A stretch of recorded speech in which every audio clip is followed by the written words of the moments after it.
En esta ocasión, más que un monólogo, es una reflexión en voz alta. ¿Es posible que nuestro deporte realmente no interese a nadie más que en momentos puntuales porque realmente a nosotros no nos interesa en absoluto? Me explico. Fútbol, automovilismo, ciclismo, tenis, baloncesto. Todos, aparte de ser, por ejemplo, el fútbol de nuestro equipo, yo soy de Ourense y soy del Ourense de fútbol, luego soy del Barça o soy del Madrid. Yo juego a tenis y tengo pues un ídolo, que puede ser en ese caso Alcaraz. Márquez en las motos, Alonso en los coches, y Gasol cuando jugaba en baloncesto. Por lo tanto, cuando se hace un programa de televisión, cuando se hace un programa por la radio, todo el mundo lo ve. ¿Por qué? Porque en esos programas solo hablan de la élite, hablan del Barça, hablan del Madrid, hablan de Márquez, hablan de Alcaraz, hablan de los cracks. Entonces los que están abajo siempre lo estamos viendo porque ese es nuestro equipo o nuestro jugador preferido. Sin embargo, esto en el waterpolo nos estamos dando cuenta de que no pasa, de que nosotros mismos pasamos absolutamente del waterpolo. Los jugadores de División de Honor no siguen las diferentes ligas. Los jugadores de primera les da absolutamente lo mismo la División de Honor. La selección de vez en cuando sí, pero la División de Honor les da lo mismo. A los de segunda les da absolutamente lo mismo la Primera Nacional que la División de Honor. Es decir, nosotros mismos no seguimos los programas que hay. Nosotros mismos no interactuamos en las redes sociales con cada día más gente apasionada que va sacando programas, que va sacando redes, que va sacando lo que sea con el waterpolo. ¿Es posible que seamos nosotros la clave de que el waterpolo realmente no llegue donde tiene que llegar en este país? Aquí y ahora empieza The Waterpolo Passion Show.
Buenos días Rubén, buenos días a todos los espectadores de The Waterpolo Passion Show. Soy Jaume Camerino y desde Rubí os voy a traer las novedades de este mercado de fichajes que hemos tenido toda la temporada. Empezamos con la División de Honor masculina de Waterpolo de España. Y empezamos con los campeones, con el Club Natació Athletic Barceloneta, que viene con un mercado muy cargado. En el apartado de bajas tenemos a la leyenda Felipe Perrone, a Álvaro Granados, que se va al Prorreco italiano, a Nick Porter, Martín Favera y Tomás Perrone. En el apartado de altas tenemos a Alessandro Belotto, que viene desde el Marsella, a Gonzalo Echenique, que viene desde el Prorreco, Javi Bustos, que viene desde el Sabadell, y Marc Casabella, que viene del Cal Waterpolo después de finalizar sus estudios en los Estados Unidos. Vamos ahora con los subcampeones de liga. Vamos con el Keio Club Natació Sabadell, que tiene diversas bajas. En el apartado de bajas, Vincenzo Rensuto, que vuelve hacia Italia, Finn Schut, Fran Valera, Alex Llauradó, Javi Bustos, Xavi Teclas y Alex Power. Y en el apartado de altas llega Federico Panerai del Sporting de Quinto. Desde Italia llega Jack Larsen del Prorreco, Martín Favera, que llega desde el club enemigo desde el Club Natació Athletic Barceloneta, Rafael Vergara desde el Cal Waterpolo, Tomás Soler desde el Club Natació Rubí y Sergi Cabanas, el eterno capitán, que vuelve a las instalaciones de Canllón. El tercero en discordia, el Club Natació Barcelona, que tiene las bajas de Uri Viñas, Ahmad Pérez, Javier Gorría, Casterrele y Ramiro Beix. Las altas las convocan Alexander Belkov desde el Catalunya, Marco Mabella desde el Cal Waterpolo, Nico Paul de Sete Natation y Taillo Watanabe, uno de los máximos goleadores de la liga francesa. Vamos ahora con el Club Natació Terrassa, un Terrassa que no ha anunciado bajas, pero sí ha anunciado altas, como son la de Lars Stenbroek y la de Xavi Teclas en la portería. También ha anunciado 2 ascensos de sus jugadores juveniles, como es el caso de Martín Arimón y Oriol Sánchez. Por parte del Club Natació Mataró, poco movimiento, con las idas de Mes Kewin, Savox Dubinac y Tom de Weert. Llegan Aidan Gaitán desde el Barcelona B, Lluc Bertran desde el Panax Natation y Ramiro Beix desde el Barcelona. Club Esportiu Mediterrani se va Roberto Radic al Ortiguia, pero llegan Àlex Llaurador desde el Sabadell, Eduardo Díaz desde el Catalunya y Pau Portbou desde el Sant Feliu. En el Sant Andreu tenemos diversas bajas, como es el caso de Gabriel Bello, Darko Stovanik, Ethan James Martin y Petar Tedeschi, pero también tenemos bastantes altas, como es el caso de Adrià Serrano, que viene del Molins de Rei para defender la portería del Sant Andreu, Óscar Montes, que viene del Panax Natation, Nicolás Fioravanti del Barcelona B y Aniol Bertran, que viene desde el Mataró. Desde el Club Natació Catalunya, muchísimas bajas que hay que repasar. Francis Quinn, Guillem García, Dídac García, Eduardo Díaz, Eduardo Vera, Guillem Frigola, Alexander Belkov, Gonzalo López Escribano y Jofre Aniño se van del Club Natació Catalunya, pero llegan Domènec Marisnach desde el Poblenou, Iván Castaño desde el Rubí, Óscar Ferrando, que viene de las categorías inferiores del Club Natació Athletic Barceloneta, Tristan Glancing, que viene del Cornualla, y Daniel Lluc, que viene del Radinic. Llegamos al Club Natació Rubí, que pierde a sus 2 porteros, pierde a Aran Pina, que se va a los Estados Unidos a seguir sus estudios, y a Oriol Albacete, que se retira. Además, también se van del equipo Jake Erhardt, Xavi Pérez y Tomás Soler junto a Iván Castaño. Pero tenemos muchas altas desde Can Rosés, con la llegada de Alejo Teigueiro desde el Elche, Guillem Frigola desde el Catalunya, Luca Alcaraz desde el Molins de Rei, Octavio Salas desde el Granollers, Raúl Fernández, que vuelve a la cesión del Molins de Rei, y el gran fichaje de los rubinenses de este año, Max van der Werf, que llega del Amersfoort, uno de los máximos goleadores de la liga holandesa con 91 goles. Nos vamos a las Canarias y lo hacemos con el Club Natación Echeide, que presenta las bajas de Ashworth Molten, Dorje Stanik, Marc Salvador, René Girasol, Paul Sánchez y Alejandro Alegre. Pero para compensar estas bajas llegan Javier Gorría desde el Barcelona, Tom de Weert desde el Mataró, Derbor Stonkandik desde el Cornualla, Dorian Acuña desde el Granollers y desde Turia llega Héctor Martínez. Vamos con el Club Natació Caballa, ciudad de Ceuta, que consiguió salvar la categoría después del ascenso, pero lo hará con un equipo renovado, con las bajas de Daniel Darias, Nadir Real, Nicolás Tragel, Samuel William y Joris Cornelis se unen al equipo, Daniel Díaz desde el Granollers, y desde el Echeide llegan Paul Sánchez y René Girasol. Y acabamos este repaso a la división de honor masculina con el Encinas de Boadilla, que no ha anunciado ninguna baja, todo al contrario, ha renovado a casi la totalidad de su equipo para mantener el bloque y a conseguir su objetivo, que será permanecer en división de honor.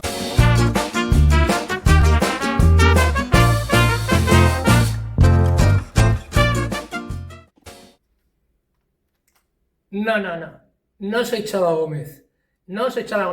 Ya me gustaría, pero no lo soy. Solo que le hago una pequeña presentación. Vais a ver un quiz realmente espectacular. Vais a ver unas respuestas realmente extraordinarias.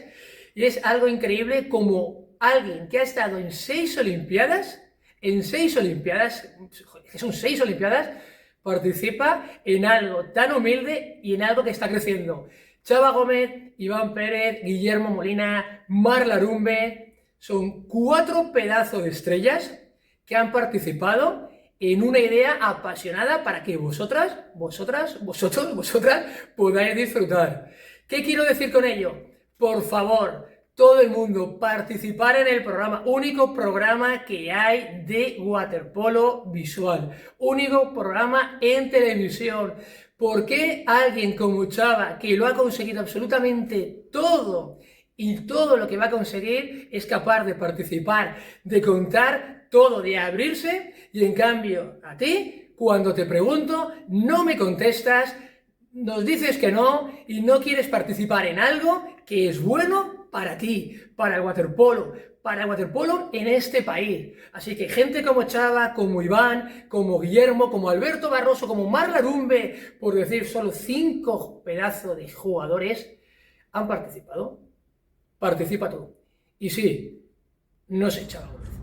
Hola Rubén, lo primero agradecerte que te acuerdes de mí, agradecerte estas preguntas, un saludo para ti, un saludo para toda la audiencia. Y ahí vamos con las preguntas. En primer lugar, ¿dónde estoy entrenando actualmente? ¿Qué me ha llevado a decirme venir aquí y por cuánto tiempo?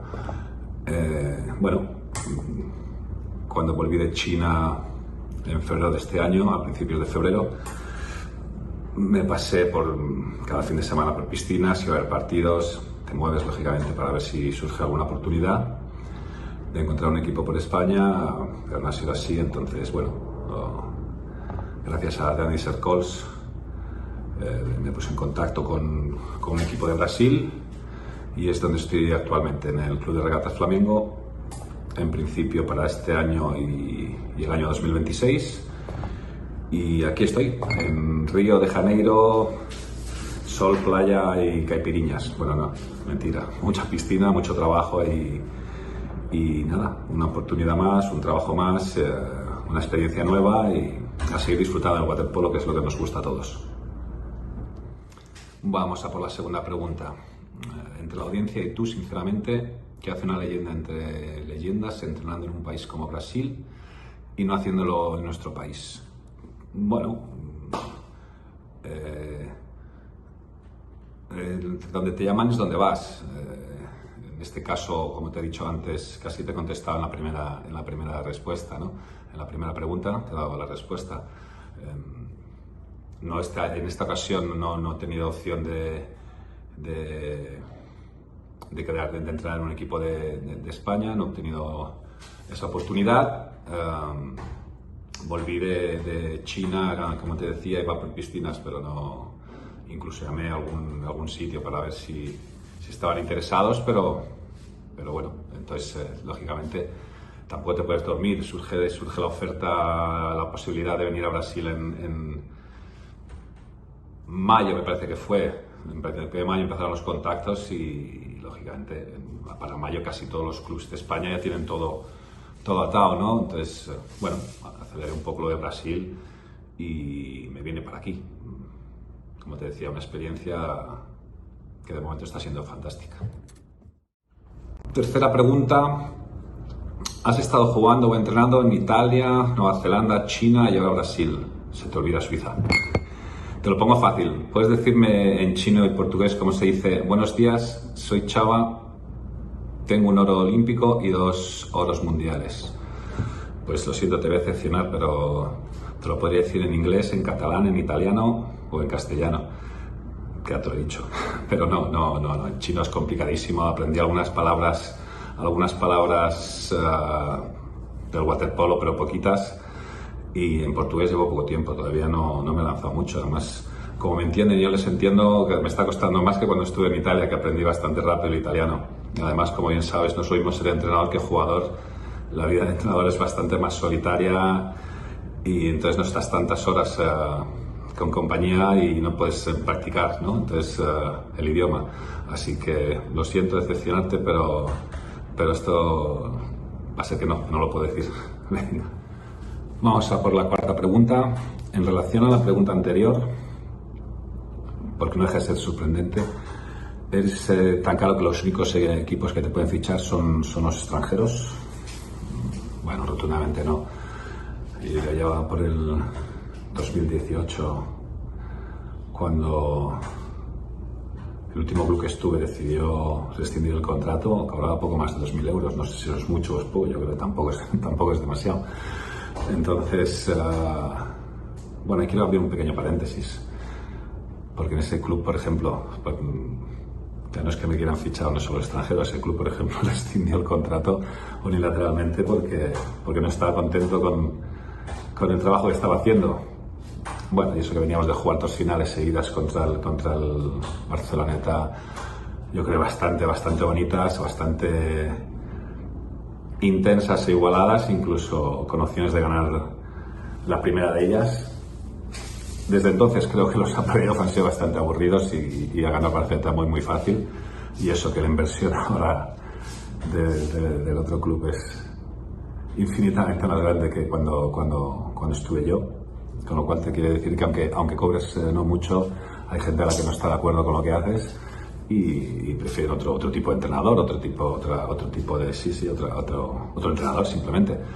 Además de eso, en estos 7 años que llevo trabajando en el extranjero, en el 2020 tuve posibilidad de ir a Mallorca y a Granada, por ejemplo, por poner un ejemplo, y a Granada estuve a punto de ir, pero luego surgió la posibilidad de ir con el equipo nacional chino y, lógicamente, poder ir a otra Olimpiada, ya no solo por lo económico, que la diferencia era bastante grande, pero sobre todo volver a un equipo nacional, pues a mí siempre, pues una de las cosas que siempre me ha traído mucho, ¿no? Y después, estando en China, en este último periodo que he estado, he tenido la posibilidad de volver a la Liga Española, pero bueno, la ley de Murphy suele ser esa, ¿no? Cuando estás en el extranjero tienes un contrato que te penaliza si te vas, te penaliza bastante. Te llegan las ofertas, lógicamente planteas el tema de la razón por la que no puedes cogerlas, porque en teoría, bueno, pues cualquiera lo entendería, pues se ve que hay gente que no lo entiende, entonces supone que eso es que has rechazado las ofertas, entonces pasas al lado oscuro, es lo que hay. Y quién sabe, a lo mejor estoy en Brasil, si venga a ser algo, salgo corriendo de aquí, me vuelvo para allá. Pero bueno, hasta ahora siempre he intentado respetar los contratos, y sobre todo ya no es por respetarlos, porque para eso están, a no ser que haya cláusulas que te permitan irte, pero en este caso yo nunca las tenía y nada, como te digo, opciones he tenido, no ha sido siempre, o no es cuestión de dinero, es cuestión de interés. Hay gente que está conforme con lo que tiene. Creo que hay una situación en el waterpolo actual un poco extraña, no extraña, sino que es la que ha habido siempre. O sea, hay clubs que son como cortijos, que si eres de la casa te van moviendo de un puesto a otro, aquí, ahora allá. Entonces es casi imposible entrar. Otros que sí, que por supuesto fichan a quien sea, si les interesa, si tienen el perfil que ellos buscan, pues puedes tener opciones. Y en otros clubs que apuestan realmente por el waterpolo, pero no encajas en su perfil. Entonces me han llegado a decir que es que tengo un carácter muy fuerte, entonces no encajaría en ese club. Y dices, bueno, pues nada, si el carácter fuerte está prohibido en determinados clubs, pues vámonos a una ONG. Y no, yo creo que hay cosas muy importantes en esta vida. Si un carácter fuerte a veces es bueno y otras veces es malo, así que por supuesto respetable la opinión de cada uno y lógicamente en cada casa cada uno hace lo que quiere, como te digo. Tampoco hay tantos clubs, pero si ya empiezas a ver que en algunos no entras, en otros solo son los de la casa y los que quedan, pues bueno, pues no hay tanto sitio, pues a veces no es cuestión de dinero, simplemente es cuestión de estar en el momento justo en el lugar adecuado. Vamos, siguiente pregunta. Mucho me equivoco, en este país no hay nadie que tenga tu historial y experiencia entre jugador y entrenador.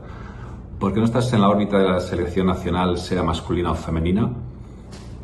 Bueno, en su época, en su día salió, hace muchos años de eso, te hablo del 2012. Me acuerdo, teníamos un partido canoe mediterráneo en Barcelona. Y me acuerdo en los periódicos salió la noticia de que yo iba a ser el sustituto de Rafa Aguilar, que había una reunión de la federación y que habían llegado a ese acuerdo. Salió en los periódicos. Yo no estuve en esa reunión, por supuesto, pero sí alguien que estuvo dentro, que estaba ahí, que sabía lo que pasó, me comentó que alguien había tenido que filtrar lo dicho, porque todo lo que salía, no hablaban solo de eso, más cosas, era como se había dicho palabra por palabra, ¿no? Entonces, bueno, yo puedo decir que estuve en la órbita porque salió en un periódico, no porque nadie me lo hubiese dicho a mí, con lo cual, claro, no sé si realmente estuve en la órbita o no. Si hacemos caso a los periódicos y a esa persona que me lo dijo, pues parece que sí. Lo que sí te puedo decir que un mes después, aproximadamente un mes y medio, el responsable de técnico para asignar entrenadores y demás, sí me dijo a mí que ese próximo verano yo iba a llevar el equipo nacional junior masculino porque los árbitros me tenían que empezar a ver. Probablemente no se acuerda de eso, yo sí, porque hay frases que se te quedan grabadas muchas veces. También sé por qué no se llevó a cabo todo eso, pero bueno, como te digo, sé por lo que es, pero no está bien decirlo porque también me lo dijo esa misma persona que trabaja en la federación, el motivo. Lo que nunca me dijeron nada más es por qué no lleva a la selección junior, porque se me dijo eso y nunca más volvieron a repetir nada más, curiosamente.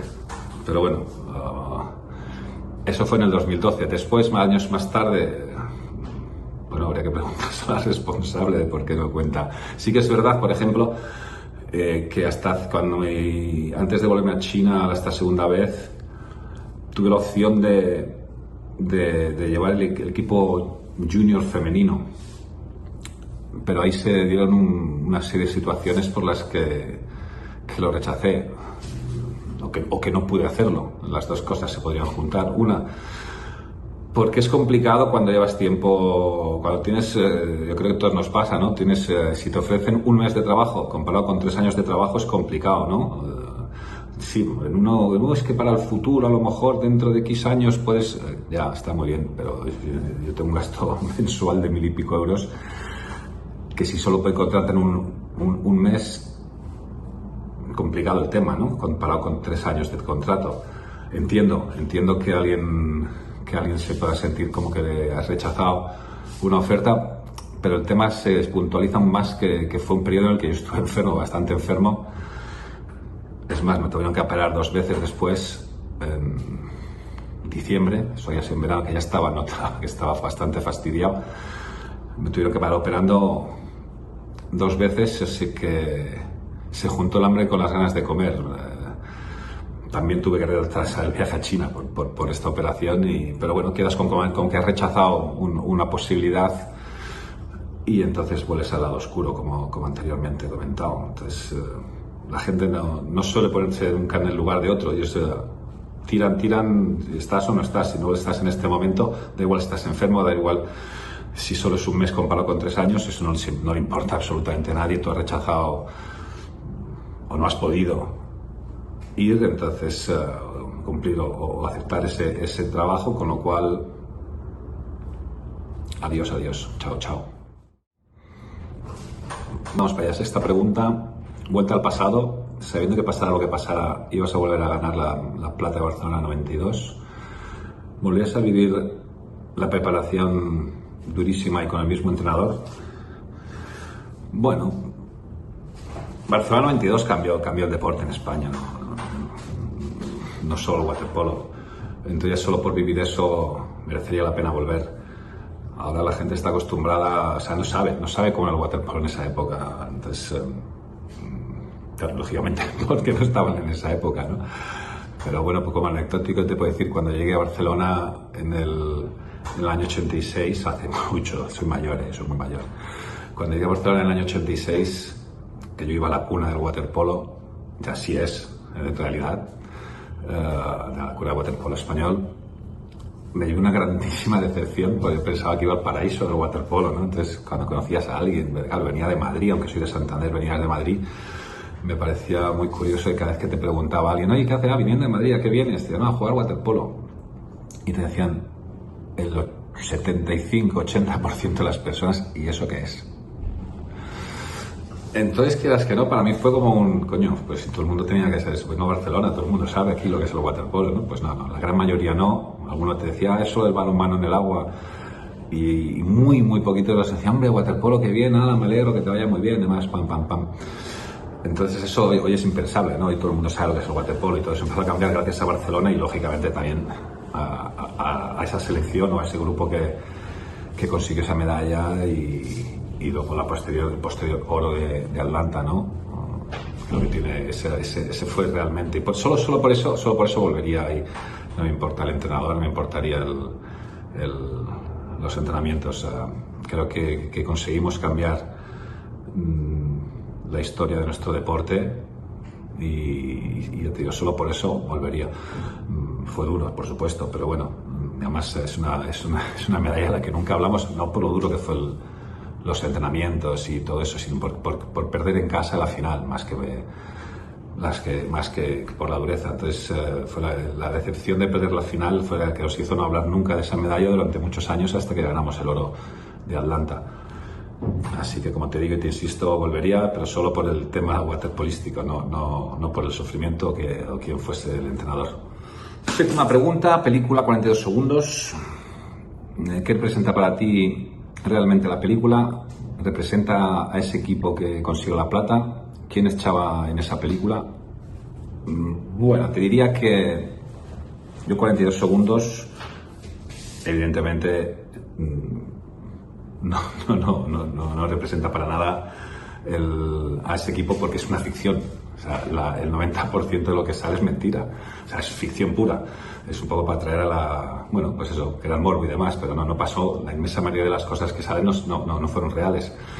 Entonces, lo único que valen un poco lo de Andorra, los resultados que salían, los juegos, y eso sí, pero todo lo demás es ficción, con lo cual no representa ni el equipo ni la situación que vivimos. Yo en su día, cuando se ponían en contacto, pues sí, para lo típico, los créditos de la película, las fotos finales, yo creo que soy el único que, así soy yo, siempre voy al contrario de todo el mundo. ¿Qué le vamos a hacer? Yo creo que fui el único que se negó, que no quería salir, que no quería que pusiera mi imagen, entonces en las fotos se ve como mi cara pixelada, ¿no? Así, borrosa. Pero porque creo que esa selección, a ese grupo y el de Barcelona, nos quedan solo los recuerdos.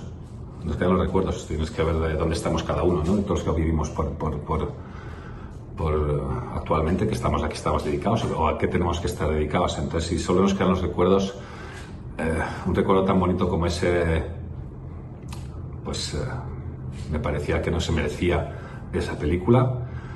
Pero bueno, así hablé con Manel, que tengo una amistad con él y sigo aparte admirándole, queriéndole mucho. Se lo expliqué cuál era mi razón, lo entendió perfectamente. Y a Toto también, a Pedro García también se lo expliqué, y mis motivos, y que no entendía por qué se hacía esa película. Bueno, ellos me dieron los suyos y por supuestísimo totalmente respetable la opinión de cada uno, y así fue. Y nada, como te digo, tengo buenísima relación. Pero yo no estoy de acuerdo con esa película porque era un poco, pues, cambiar mi memoria, ¿no? Que es lo poco que nos queda a ese grupo, como decía, entonces ni me representa a mí, ni creo que represente al equipo, y más como que la inmensa mayoría sabemos de los que estuvimos ahí que todo es ficción, y por eso creo que te he respondido a la pregunta bastante claro. Octava pregunta. La pregunta que se hacen muchos en su deporte: ¿quién ha dado más, Chava al waterpolo o el waterpolo a Chava? Bueno, yo creo que hay que matizar alguna cosa. Si te refieres al waterpolo en general, obviamente el waterpolo me ha dado todo, ¿no? En el sentido, sigo trabajando en waterpolo. Empecé con 11 años, eso es toda una vida, desde entonces hasta ahora. Y obviamente, bueno, también habría que matizar sobre esto, porque no es que me haya dado, es que me lo he ganado, creo. Yo creo que nadie suele regalar nada. Entonces, pero bueno, en este caso diría que el waterpolo me ha dado todo, lógicamente. Entonces me ha dado medallas, me ha dado éxitos, también me ha dado fracasos, me ha dado compañeros, me ha dado alegrías, me ha dado tristezas, te da absolutamente de todo. Porque en el waterpolo, en el deporte, suele haber de todo. En el deporte no es todo bonito, también hay envidias, también hay celos, también hay egoísmo, también hay grupitos, también hay, depende de quién eres, sí, depende de quién eres, no. Bueno, hay muchas cosas, pero en general el deporte me ha dado mucho aprendizaje, ser quien soy, me ha dado todo. Si te refieres al waterpolo español, pues aunque suene, no sé, para alguien prepotente o para alguien puede sonarle como le suene, la verdad es que me da un poquito igual. Creo que he dado bastante más yo que lo que me ha dado a mí. Te podría poner muchos casos de lo que he vivido en el waterpolo español que tampoco quiero ahora mismo enumerar como jugador. Bueno, te voy a contar solo una anécdota, por ejemplo. Esta es muy graciosa. Bueno, graciosa depende de cómo la mires.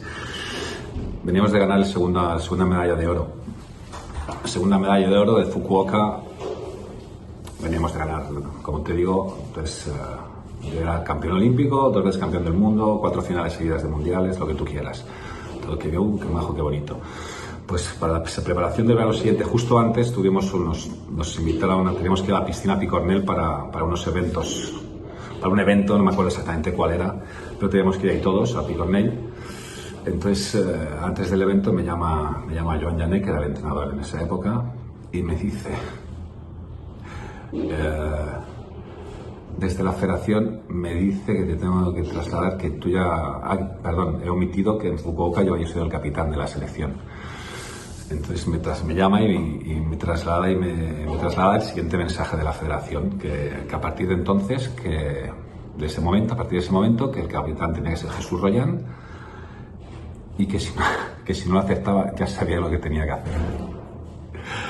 Entonces, bueno, obviamente seguí en la selección, pero quieras que no, es un mensaje muy gracioso, ¿no?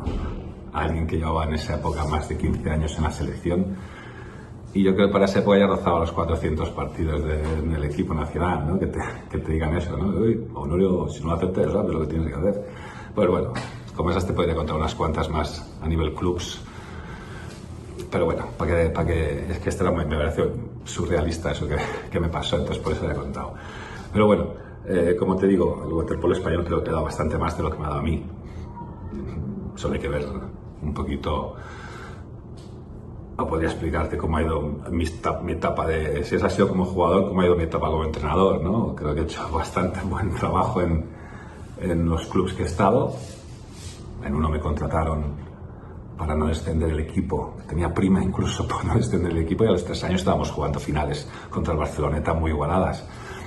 Y vemos cómo acabó. En otro, cuando llegué, a los jugadores del equipo les llamaban los funcionarios por cómo entrenaban y su nivel de trabajo.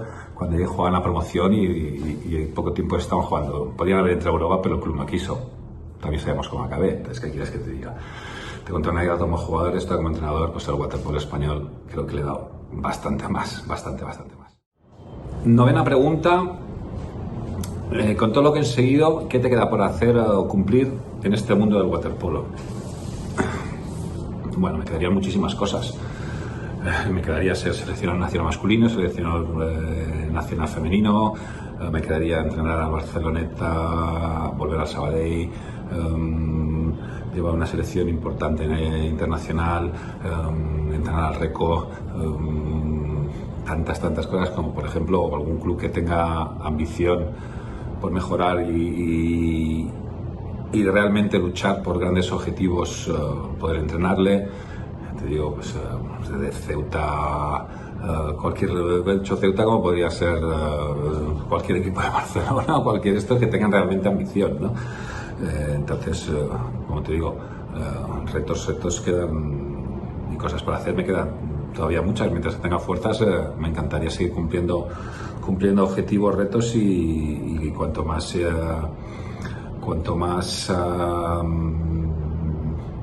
no voy a decir importantes, porque donde estoy creo que es igual de importante estar en China, Nueva Zelanda o ahora en Brasil, porque te ayuda en muchas cosas. Te ayuda a conocer gente, conocer otros waterpolos, conocer cómo gente amateur se sacrifica, como en el caso de Nueva Zelanda, que era increíble, que son absolutamente amateur, que hasta pagan por jugar, y cómo conocen el mundo del waterpolo mucho más, conocen más jugadores que muchos de los jugadores españoles probablemente. Conocen más waterpolo internacional que aprendes en todas partes. Entonces, por hacer, como te digo, me quedarían muchísimas cosas, y espero algún día pues poder tener alguno de estos objetivos que siempre quedan ahí guardados en la mente, poderlos cumplir. 10ª y última pregunta, es esta típica, ya lo he visto con algunos otros de tus invitados. ¿Cuál es el plato por excelencia de Chava? ¿Con qué conquistas a propios y extraños? Pues yo la verdad que por lo general llevo muchos años cocinándome para mí, pero cocino lógicamente a diario muy sencillo y muy simple, la típica pasta, ensaladas, este tipo de cosas. Pero bueno, sinceramente, si me pongo, se me da bastante bien la cocina. Tengo mano para la cocina, viene de familia eso. Así que tengo mano para la cocina. La verdad es que me pongo pocas veces, pero cuando me he puesto me salen muy bien los platos. Poco antes de venirme hice un arroz caldoso con bogavante espectacular, que nada, un día si quieres tú, quien quiera, te lo hago y verás cómo no te engaño.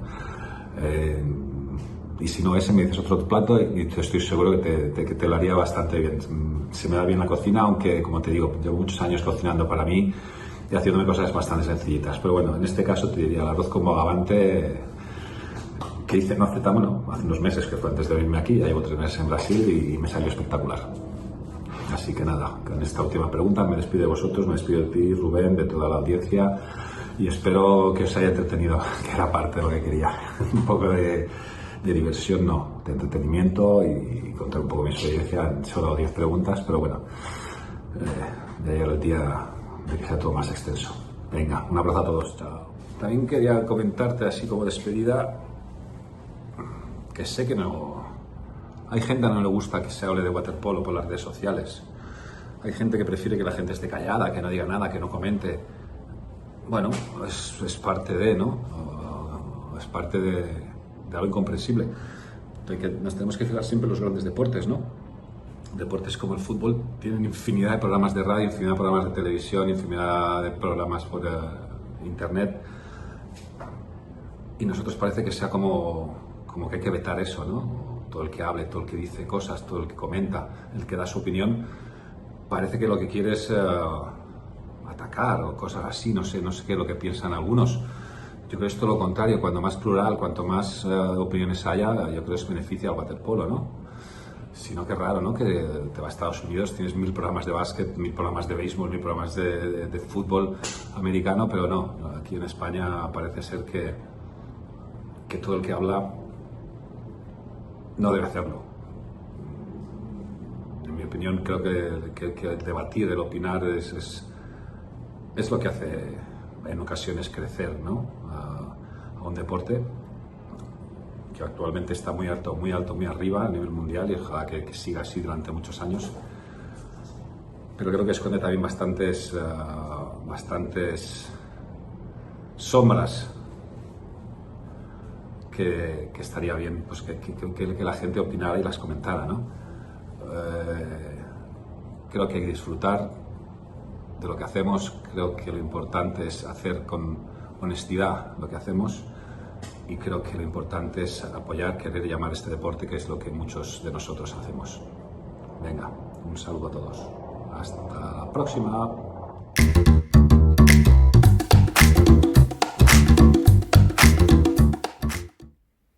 La pregunta de Waterpolo Passion Show. ¿Deben existir los famosos derechos de formación?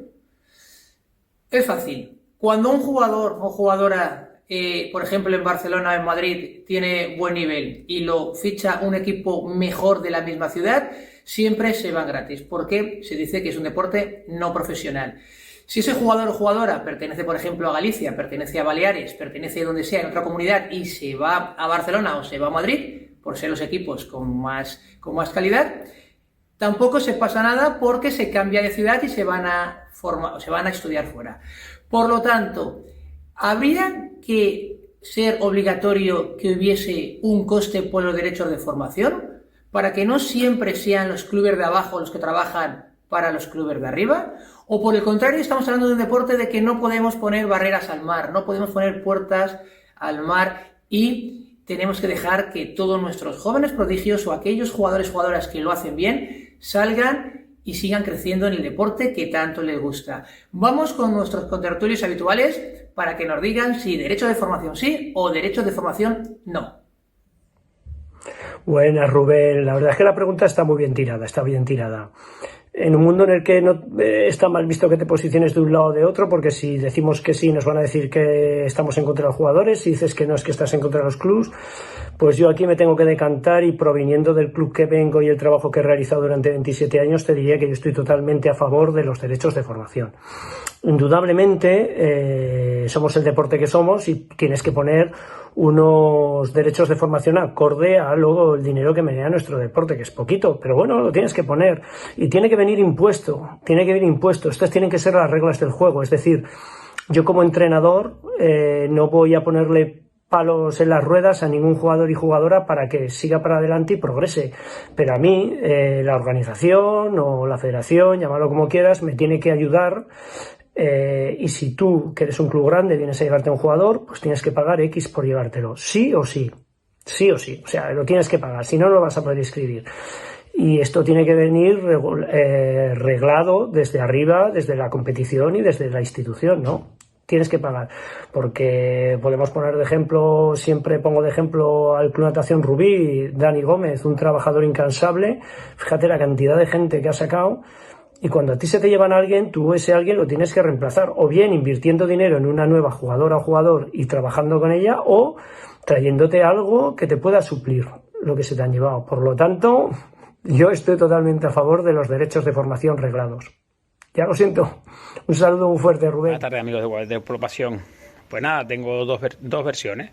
La del deportista y familiares que seguramente quieren una mejora en las condiciones de crecimiento deportivo, buscando el ser profesionales, o a lo mejor un cambio algo económico o algo de estudio de los deportistas, picando una proyección deportiva mucho mayor, que podría ser lo más interesante. Y después tenemos la parte del club, que los clubes que son clubes formadores tienen sus entrenadores que son formadores, entrenadores llamados como tal, y hay otros clubes que son seleccionadores, que son esos clubes que empiezan a fichar jugadores de clubes en principio más pequeños sin tener ningún tipo de retribución.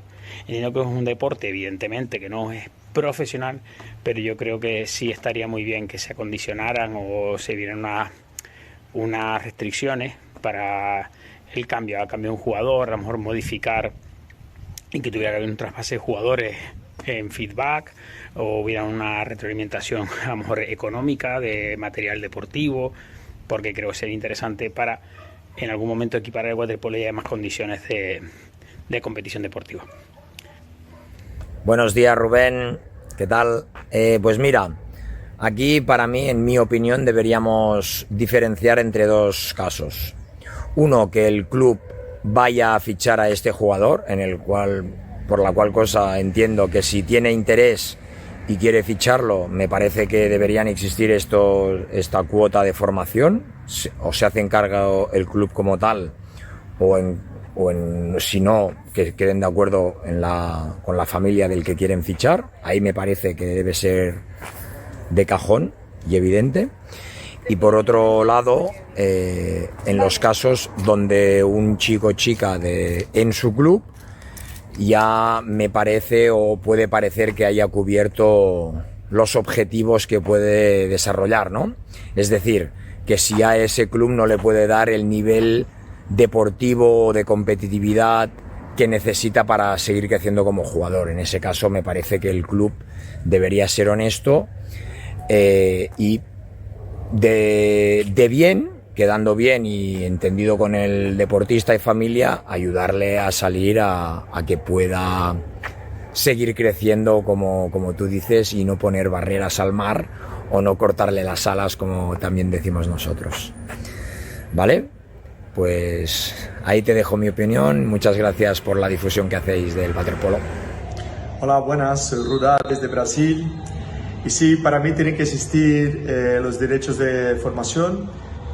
Muchos clubes trabajan muy bien la cantera, trabajan y tienen muchos profesionales buenos en la cantera, entrenadores muy buenos de la cantera, y luego no tienen dinero para tener un primer equipo muy fuerte, pero sí que forman muchos jugadores, y al final los clubes que tienen estos jugadores, al final en primer equipo, deberían pagar algo. Y claro, como somos de waterpolo, es un deporte amateur en muchos países, pagar tiene que ser un poco menos que el fútbol, o sea, mucho menos que el fútbol. No sé cuánto, pero sí que deberían pagar para tener estos jugadores que han hecho toda la formación en clubes pequeños o clubes que no tienen dinero para tener un buen primer equipo. Hola Rubén, ¿qué tal? Bueno, la verdad que hasta que escuché la pregunta yo no sabía nada de derechos de formación, o sea que es algo nuevo, un término nuevo para mí. Me parece algo un poco complicado, la verdad, porque yo no sé qué nivel tienen los clubes para permitirse eso, de gastar dinero o invertir dinero de esa forma en chicos jóvenes o tan jóvenes, no lo sé, me parece un poco complicado en ese sentido, porque no somos fútbol, no somos básquet y pues es un poco difícil. Y al final, cuando, por ejemplo, en mi caso, vienes de una comunidad donde el waterpolo es tan pequeño, cuando tienes la posibilidad de entrenar en Cataluña, te cambia la perspectiva por completo. Y si de verdad quieres dedicarte al waterpolo, tienes que marcharte allí, porque no hay otra forma. En plan, cuanto más joven te vayas, mejor te vas a adaptar y más rápido, y al final tu nivel se multiplica por 10.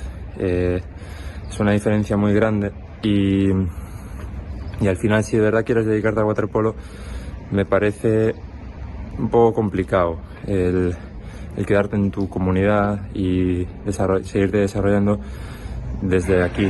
De todas formas, hombre, yo no sé si los derechos de formación se pueden pagar solo con dinero. Es decir, si un club ha fichado a un jugador de cierto equipo o jugadora, pues que a más jugadores o jugadoras de ese mismo club se les dé la oportunidad de vez en cuando ir a entrenar allí al club grande y no jugar allí ni fichar allí, sino desarrollarse un poco, hacer stages de entrenamientos.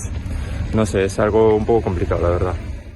Pues aquí tenemos una vez más la opinión de nuestros contertulios habituales a la pregunta de la semana de Waterpolo Passion Show. ¿Cuál es tu opinión?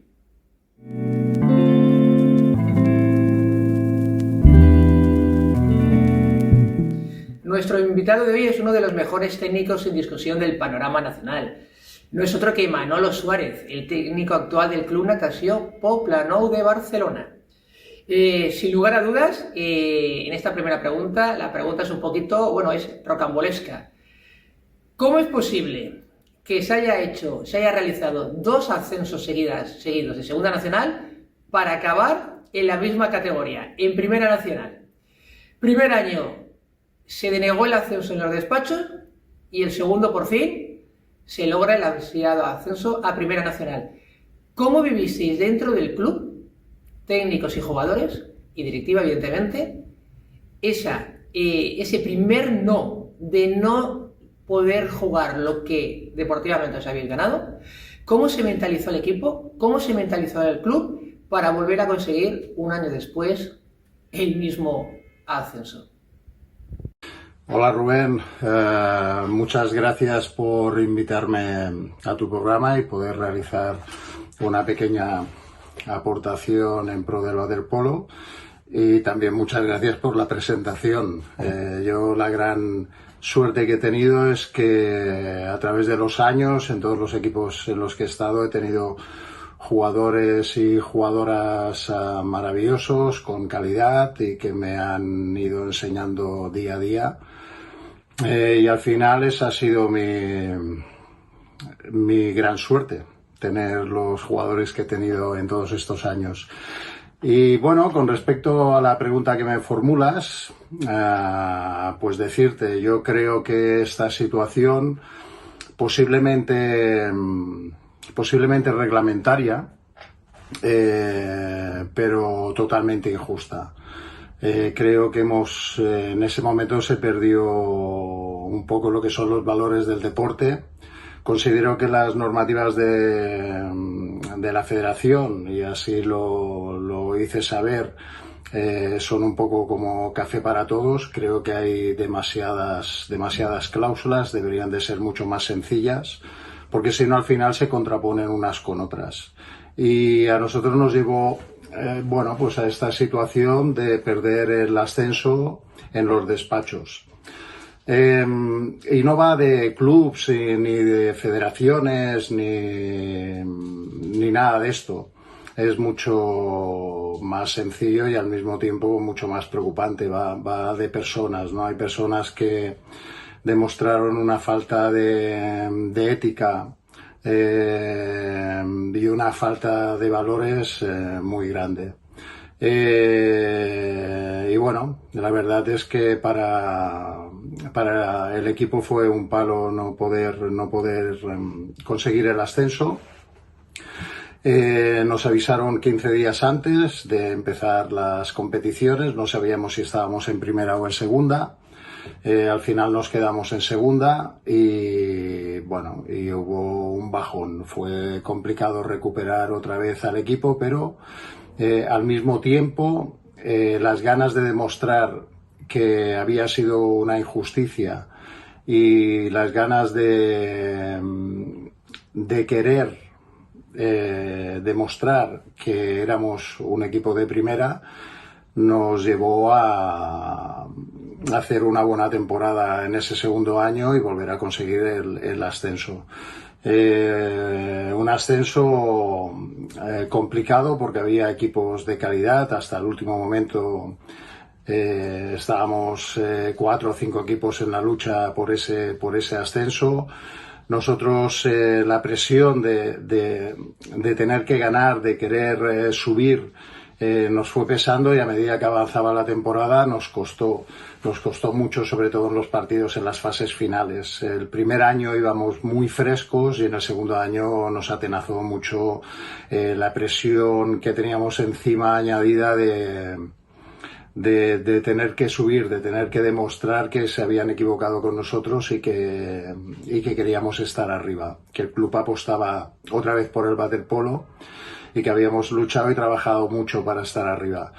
Al final lo conseguimos y además lo conseguimos junto a Ciudad de Palma, tu equipo, que disputamos una final muy bonita, que precisamente nos quitó el mal sabor de boca del año anterior porque fue una final en la que los valores deportivos prevalecieron por encima del resultado. Y esto hizo que fuera vistosa para el público, que los jugadores la disfrutaran y sobre todo que nos diera fuerzas para afrontar esta temporada que va a ser muy, muy difícil. La siguiente pregunta viene en relación a la pregunta anterior. Ya estamos en primera, ya estáis en primera nacional. ¿Cuál es el objetivo a corto, a medio y a largo plazo de un equipo histórico como el Club Natació Poblenou, que en los últimos años ha sido como una montaña rusa, división de honor, bajar, casi desaparecer, irse a Catalana, volver a resurgir como cual ave fénix, división de honor, invirtiendo mucho dinero para volver a bajar otra vez y ahora ya en primera nacional? Como digo, ¿cuál es el objetivo que tiene el club en mente? ¿Esa piscina que se va diciendo que se va a lograr en Can Felipa de 30 metros va a ser realidad? Si va a ser realidad, ¿cuándo? Y un poquito, cuéntanos este futuro del equipo. Subir, mantenerse en primera, invertir, jugar con la base. A ti la pregunta. Muy bien, Rubén. Pues sí. Ahora la primera es una incógnita, vamos a intentar mantener y el objetivo del club es llegar a la división de honor. O sea, el Club Natació Poblenou es un club centenario, es un club con mucha historia en todas las secciones que pertenecen al club y entonces el club, si miramos hacia atrás, se ha aprendido de cosas que no se terminaron de hacer de todo bien y estamos generando una estructura en la cual nos permita conseguir jugadores de casa que con pequeñas incorporaciones nos pueda llevar arriba. En cuanto a la inversión, tú sabes igual que yo que la división de honor ahora en este momento, sí es cierto que hay equipos que hacen grandes inversiones, pero también hay equipos que se mueven en la zona media y la zona baja que con pequeñas inversiones están sacando muy buenos resultados. Entonces, Club Natació Poblenou es un club de formación, es un club que una de las virtudes y las ventajas que tiene es que está en un barrio muy popular y que siempre tenemos muchos niños que quieren practicar este deporte y entonces se trata de afinar nuestros sistemas de captación, de mejorar en nuestras estructuras de trabajo con las categorías para conseguir que lleguen jugadores al primer equipo. Y el objetivo final es llegar a esta división de honor. También es cierto que todo pasa por esta piscina nueva, que en principio está muy avanzado y que esperamos que, si no es el año que viene, el siguiente ya empiecen las obras. Pero bueno, todo lo que se refiere a instalaciones son temas políticos y a veces se escapan de nuestras manos y no sabemos cuáles son los plazos que podemos tener. De todas formas, nosotros seguimos con nuestro plan de crecimiento, que es potenciar el equipo masculino, queremos crear una línea de femenino, para eso necesitamos espacio. En estos momentos el espacio que tenemos es insuficiente para poder desarrollar todo con la capacidad y la energía necesaria. Pero bueno, estamos en ello y queremos llevarlo adelante. Todo esto pasa por esta temporada. Esta temporada necesitamos seguir con nuestro aprendizaje. Nuestro equipo absoluto es un equipo muy joven. Necesitamos coger experiencia, necesitamos mantenernos en la categoría, consolidarnos y poco a poco continuar creciendo. El proyecto se plantea a 3-4 años. Y en ese tiempo tenemos que ir viendo paso a paso dónde estamos y dónde tenemos que mejorar. Pero esta es la idea. La directiva del club tiene muy claro que no pueden caer en los errores de otros años, que fue tirar la casa por la ventana, con las consecuencias que esto trajo después.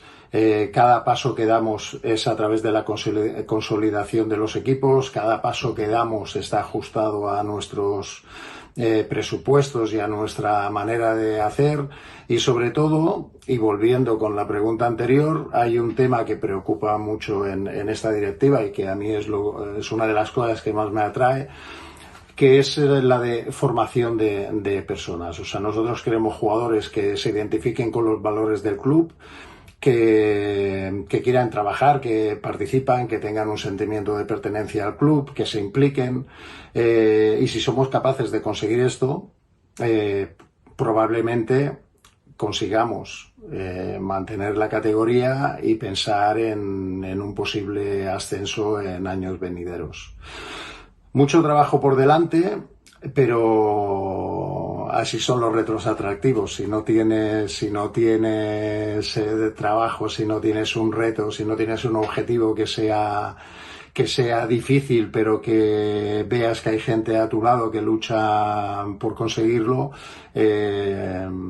este deporte pues no tiene más aliciente, ¿no? Al final lo que te mueve y lo que te mantiene vivo y con energía son los retos que te propongas y que haya gente dispuesta a acompañarte en ese camino.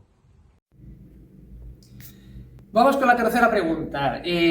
Manolo, eres seguramente de los grandes técnicos, de los muy pocos, por no decir de los muy pocos, que no solo han entrenado en División de Honor, sino también en Primera y en Segunda Nacional. Por tanto, en las tres categorías, pocos técnicos realmente de prestigio han estado en todas las categorías.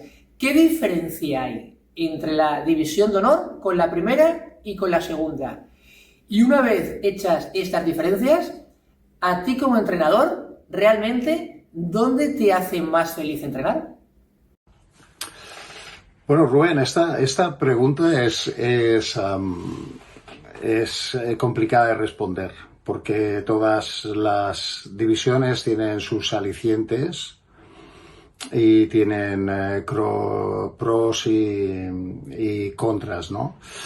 Sí, es cierto que he entrenado equipos en todas estas divisiones, y la diferencia entre ellos un poquito es el tema de la profesionalidad, de la mentalidad de los jugadores que tienen claro dónde quieren llegar o qué quieren hacer y que están dispuestos a sacrificar una parte de su tiempo, unos años en su vida por conseguir unos objetivos deportivos. Y ahí está la gran diferencia. Por ejemplo, en División de Honor los equipos están muy estructurados, se trabaja mucho la táctica,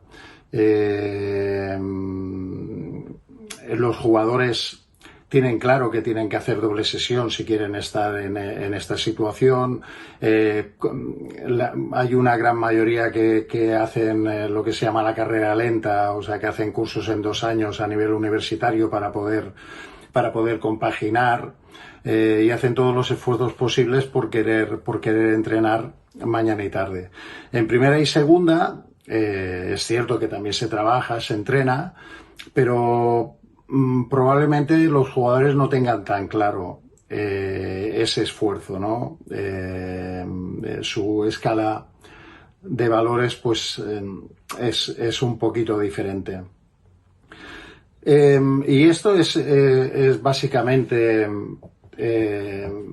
la diferencia. Yo creo que en los equipos de primera y segunda hay jugadores con mucha calidad.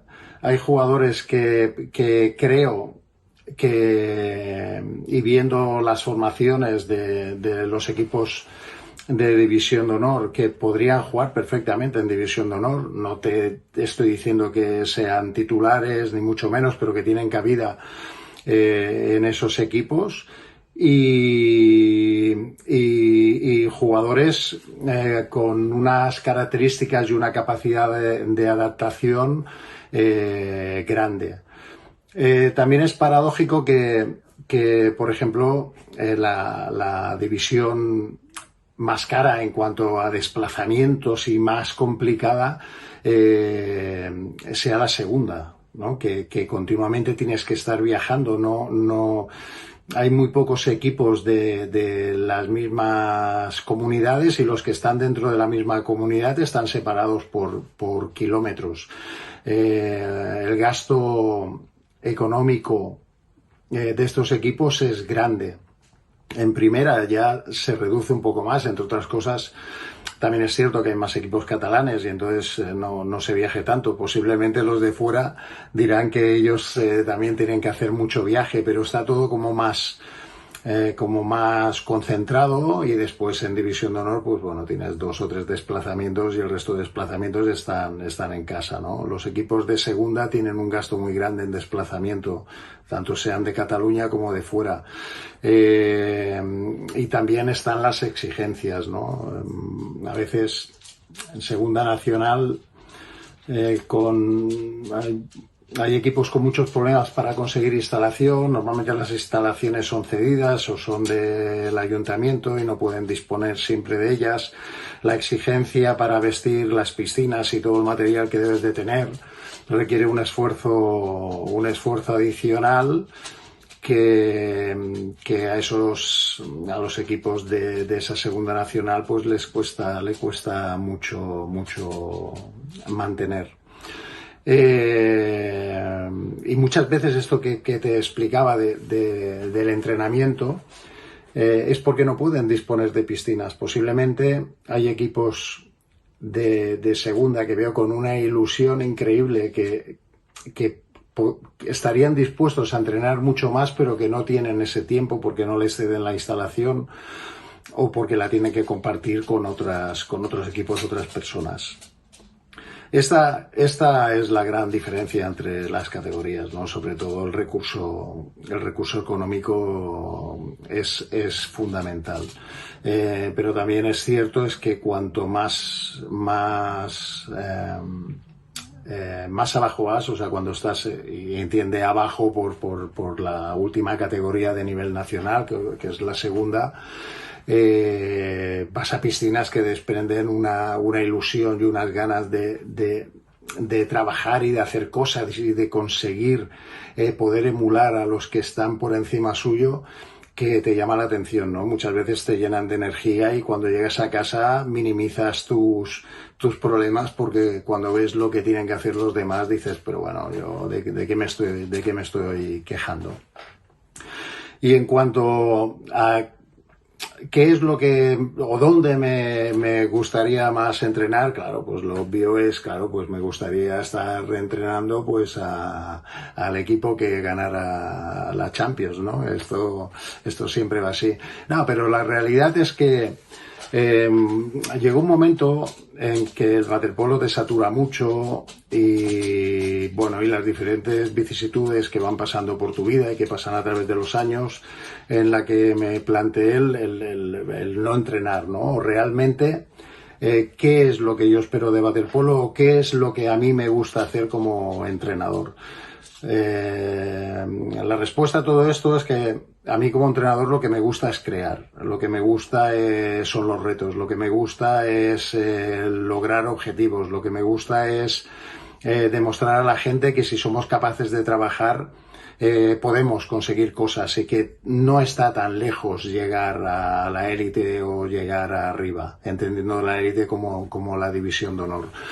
Y esto es realmente lo que me atrae. Por eso he pasado por tantos clubs y por retos. Cuando considero que estoy en un club que ellos ya piensan que, bueno, pues que están en su máximo, que no quieren dar un paso más adelante, pues prefiero ir a otro sitio, empezar de nuevo, nuevas ilusiones, nuevas personas, nuevos objetivos y sobre todo objetivos que sean difíciles. Después se conseguirán o no se conseguirán, o llegarás antes, llegarás después, lo lograrás o no lo lograrás. Esto ya veremos, a ver qué es lo que pasa. Pero si no te mueves por conseguir objetivos grandes, objetivos difíciles, no tiene gracia. O sea, si un año quedo quinto y mi objetivo es quedar cuarto, al final los jugadores se acomodan, es aburrido para todos, no tienes expectativas, no te planteas retos y la vida, sobre todo en el deporte, lo realmente interesante, lo realmente bonito y lo que te motiva a hacer cosas es plantearte retos. Retos que tienen que ir paso a paso. O sea, no, pues yo voy a conseguir esto y el año que viene voy a hacer. No. Tenemos que valorar qué es lo que tenemos, cómo podemos trabajar, cómo podemos avanzar, qué nos hace falta, qué tipo de juego necesitamos, qué tipo de jugadores necesitamos, qué tiene que ser nuestros fuertes, etcétera, etcétera, etcétera. Y a partir de aquí, ser capaces de elaborar un plan que poco a poco vaya dando sus frutos y que consigamos los objetivos que nos planteamos o nos acerquemos al máximo a los objetivos que nos planteamos, pero consolidados, o sea, con los pies en el suelo. Que si en algún momento caemos, la caída no sea estrepitosa, que simplemente damos un paso atrás para coger fuerza y dar 3 adelante. Y un poco este es mi objetivo. Nunca me he arrepentido de estar en los clubs que he estado. En todos he conocido gente maravillosa, en todos he intentado aportar mi experiencia para poder avanzar y siempre hemos sido honestos unos con otros digamos las cosas, bueno, pues son hasta aquí porque el club piensa que no quiere dar ese paso adelante o porque yo ya no puedo aportar más o no me siento con la energía necesaria, pues entonces cambiar, ir a otro sitio, nuevos objetivos y seguir adelante.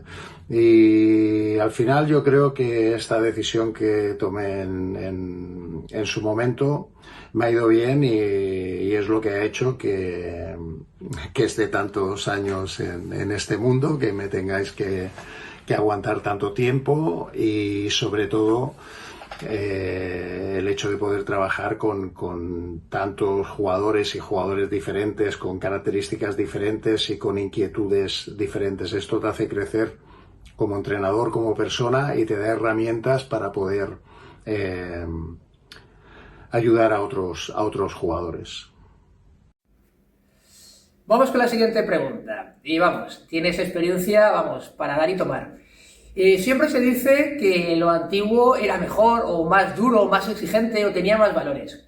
Después de tantos años en primera línea, ¿Qué diferencias encuentras entre los jóvenes de ayer y los jóvenes de hoy? Se dice que los de hoy lo tienen todo y son menos propensos al esfuerzo y al sacrificio. ¿Eso es verdad? ¿Qué diferencia, como digo, hay entre los chicos y chicas del ayer a los chicos y chicos del hoy? Buena pregunta, Rubén. Bueno, como todas las que has hecho.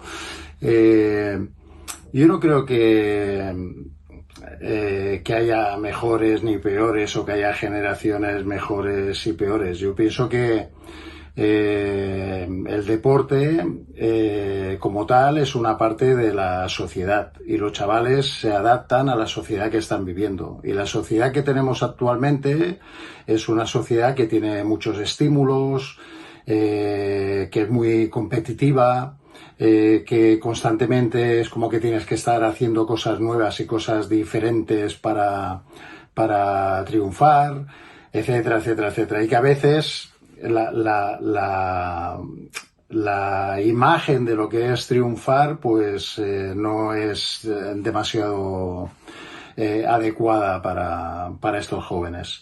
Pero yo no creo que esto sea negativo. Yo lo que pienso es que nosotros como entrenadores tenemos que adecuar nuestra forma de entrenar, nuestra forma de motivar a las necesidades de la sociedad actual. Y entonces debemos de ser conscientes que, bueno, pues que los entrenamientos deben de ser variados, que no se pueden repetir sesiones, que tienen que ser divertidos, que tienen que ser motivantes, y volviendo con preguntas o respuestas que te he dado al principio, que tenemos que utilizar el deporte para educar en valores, que los chavales tienen que aprender que el deporte no solamente es ganar o perder, sino que es fomentar el trabajo en equipo, el espíritu de superación, el espíritu de sacrificio, mejorar la toma de decisiones, etcétera, etcétera, etcétera. Y sobre todo, reforzarlos de manera positiva. ¿Con esto qué quiero decir? ¿Que antes no se hacía así? No, lo que pasa es que antes no había tantos estímulos como ahora. Si yo miro los jugadores que tenía hace 20 años de la misma edad de los jóvenes que tengo ahora, claro, ellos tenían muchos menos estímulos. De entrada no existían los teléfonos móviles. Entonces, pues eran jugadores que, bueno, pues venían a entrenar porque allí se encontraban con sus amigos. Y ahora la manera de comunicarse también ha cambiado y entonces tú tienes que cambiar con el tiempo, con los tiempos que estás viviendo. Y lo que es cierto es que cuando consigues entrar y motivar a ese jugador, ellos responden como han respondido siempre el resto de jugadores. Son implicados, son trabajadores, intentan dar lo mejor de sí mismos, que necesitan a lo mejor un poquito más de motivación o que estés encima o de hacerles ver o de reforzarles positivamente. Pues probablemente sí, yo lo veo a diario en la escuela que es necesario reforzar positivamente, quizá más que hace unos años, para que ellos mantengan la motivación y las ganas de continuar haciendo esa actividad. Pero también es cierto que los chicos que tenemos ahora son más creativos. O sea, como reciben mucha información y ven muchas cosas y tienen muchas inquietudes, en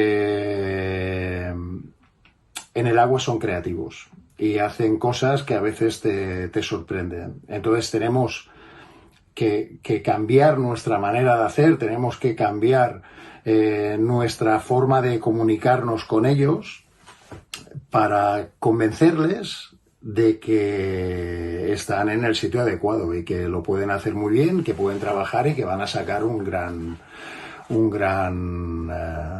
rendimiento de ese tiempo que emplean en el entrenamiento o a la hora de hacer partidos o o simplemente con el hecho de participar con el grupo y con el equipo. Pero la realidad es que no veo grandes diferencias. Simplemente es que yo pienso que nos tenemos que adaptar a la época en la que vivimos, porque es la sociedad entera la que se adapta a las diferentes épocas. Y el que no es capaz de adaptarse, pues es muy difícil que pueda motivar a sus jugadores y entenderlos, ¿no? Una de las cosas que por ejemplo en el club nos propusimos era que en la escala de valores que cada jugador tiene, pues que el hecho de ir a entrenar a la piscina, de entrenar con sus compañeros, pues subiera puestos, ¿no? Que fuera algo que ellos se inculcaran y se obligaran a venir a entrenar. Pero claro, tenían que venir, venían a entrenar si se lo pasaban bien. Si el entreno es aburrido, si es monótono, si las cargas son demasiado extenuantes, no llegan. Entonces nosotros, yo creo que sobre todo en edades tempranas, es más importante hacer atractivos los entrenos y adaptar los contenidos que intentar llevar adelante todos los contenidos y que sea lo prioritario, sino que lo más importante es fidelizar a los jugadores. O sea, que se diviertan viniendo a la piscina, que se diviertan entrenando, más que el conseguir resultados, porque los resultados, si se divierten, lo pasan bien y vienen cada día y están motivados, los resultados aparecen. En la sociedad de ahora, los chavales, si no están motivados para hacer algo, no lo hacen. Y posiblemente hace 20 años daba igual si estaban motivados o no. O sea, venían allá y cumplían porque la sociedad en aquel momento era así, ¿no? Había como un espíritu de sacrificio muy grande. Yo hago esto aunque no me guste, pero lo hacen. Pero ahora no solamente en el deporte, sino incluso en los estudios y incluso a nivel universitario. Hace tiempo atrás era impensable que la gente cambiara 1 o 2 o 3 veces de carrera, y ahora pues no es que sea lo más habitual, pero se dan casos y cada vez se dan más casos. Pero también es cierto que hay gente que empieza con una carrera, está motivado, que es lo que quiere hacer y lo saca de una manera brillante. Y el deporte, el waterpolo, no es diferente, tiene que ser así. Entonces lo que nos debe de preocupar más de qué o cómo cambiar a nuestros jugadores para que piensen como los de hace 10, 15 o 20 años, yo creo que tiene que ser al revés. Somos nosotros, los entrenadores, los que nos tenemos que adecuar a la sociedad que estamos viviendo actualmente o a las vivencias que tienen nuestros jugadores en esos momentos, y ser capaces de dar la vuelta a la tortilla. Evidentemente no es fácil. Y lo que también está claro es que el waterpolo es un deporte muy sacrificado. Hay deportes que no necesitan, hasta que no llegan a una especialización dentro del deporte, no necesitan tantos días y tanto tiempo como nuestro deporte, que es el waterpolo. Por esto, una de las cosas, de las propuestas que he hecho al club es en edades tempranas fidelizar antes de atiborrar con contenidos y de querer tener campeones ya el primer año, sino que todo sea progresivo, paulatino, divertido y adaptado a la sociedad, ya no solamente a los niños, sino a los padres que hay en estos momentos, que también son diferentes a los que había hace 20 años.